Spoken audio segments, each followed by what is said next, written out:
ఇప్పుడు గోల్డ్ ఏదైతే ఉందో రూ. 1,00,000 దాటిపోయింది గోల్డ్. అంటే గ్రామ్ 10,000 అనమాట. తులం రూ. 1,00,000 అయింది. ఈ లెక్కన మనము ఇంకా పెరుగుద్దా? ఎందుకు పెరుగుతుంది? ఈ మధ్య తగ్గినట్టు తగ్గి మళ్ళీ రూ. 1,00,000 లోపొచ్చింది. మళ్ళీ ఇప్పుడు 1,00,000 దాటిపోయింది. రూ. 1,00,000 ఎప్పుడైతే దాటిందో తగ్గటం జరిగింది.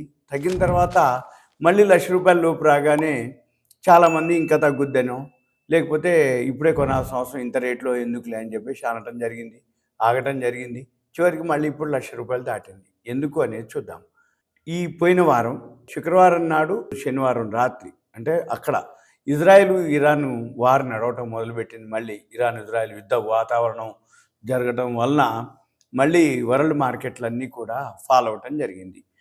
యూరోపు, ఏషియన్, అమెరికా మార్కెట్లు, ఇండియా మార్కెట్లు అన్నీ కూడా డౌన్ అవ్వటం జరిగింది. ఆ డౌన్ కారణంతో మన గోల్డ్ మార్కెట్ ఏదైతే ఉందో పెరగటం జరిగింది.